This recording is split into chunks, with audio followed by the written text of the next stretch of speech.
Hello and welcome to Finextra TV. I'm Liam Xavier and you join us at Sibos 2025 in Frankfurt. With me right now is Sergey Nazarov, the co-founder at Chainlink. Love to see you, Sergey. Happy to be here. Thanks for having me. How's your Sibos going so far? Very well. Lots of adoption. Fantastic. Now we're here to talk about blockchain and on-chain finance. How is traditional financial infrastructure being connected to blockchain and how is that impacting on-chain finance? So I think our work with Swift is pretty cutting edge, where we've shown how Swift messages can be used to trigger blockchain transactions and how those blockchain transactions can then be fed back into Swift messages. We have a number of things on different data for market data from Deutsche Börse to corporate actions, together with the DTCC, Euroclear, Swift, DBS, UBS, and others.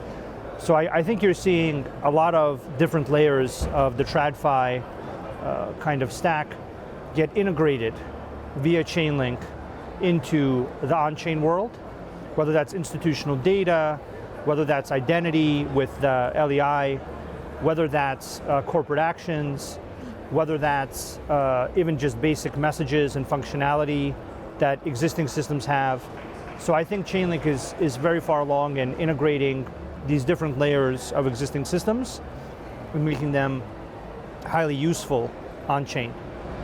And so what about standards? How are technical standards evolving to support tokenized assets and institutional fund management on-chain? So Swift has now released some new standards this year that also have a blockchain component to them. That's partly from our collaboration with them, and now you can define certain blockchain transaction aspects in ISO 2.2 Swift messages.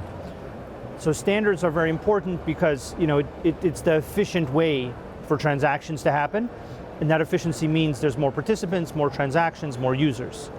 So the thing that's really valuable here is that you have existing standards like Swift and ISO 20022 messages and the Swift keys, and then you have the new standards like Chainlink, which are the on-chain standard, right? And Swift is very good at integrating with the existing user base, and then Chainlink is very good at integrating into the chains and all the different systems on chain, like the different contracts.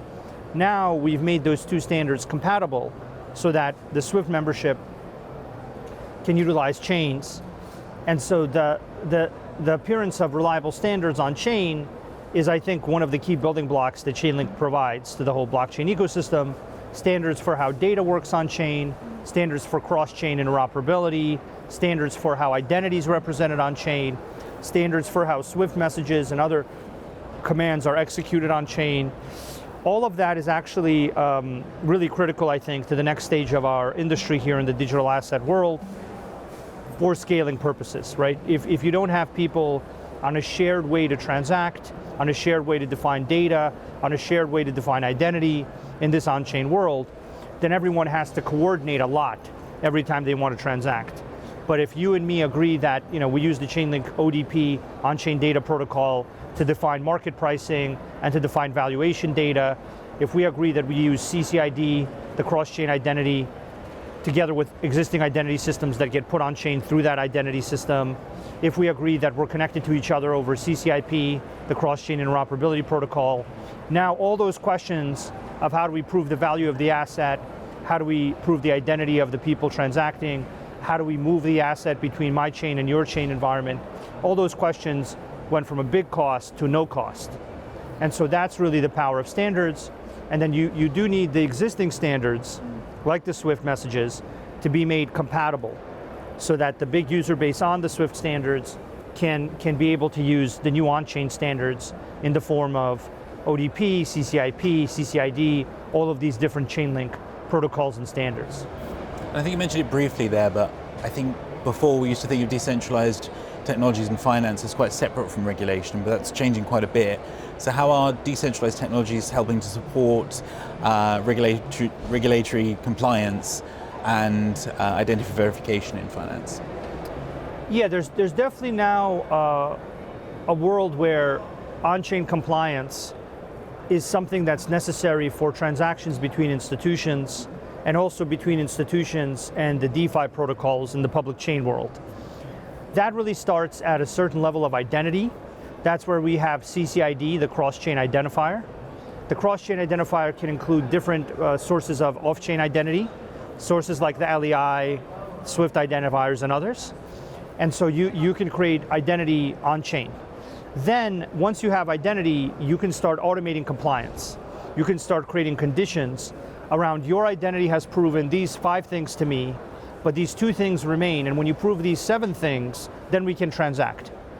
And so you're now in a world where Chainlink has successfully put a lot of identity on chain, and you're in a world where people are starting to automate their operations around that identity. And with that automation, you actually get a lot of efficiencies. And those efficiencies are really quite valuable, because the traditional compliance model and method of compliance and process of compliance is really costly, time consuming, takes weeks to months to onboard.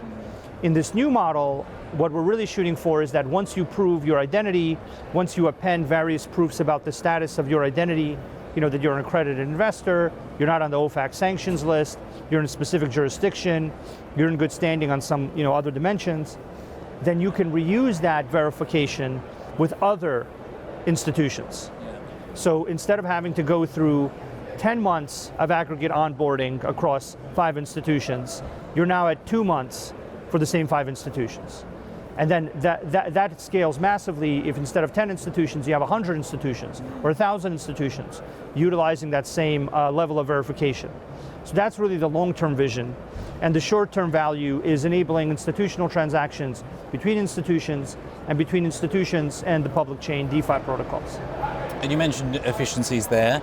How can AI and smart contracts be used to plug gaps in inefficiencies around corporate actions and also help to innovate digital asset areas?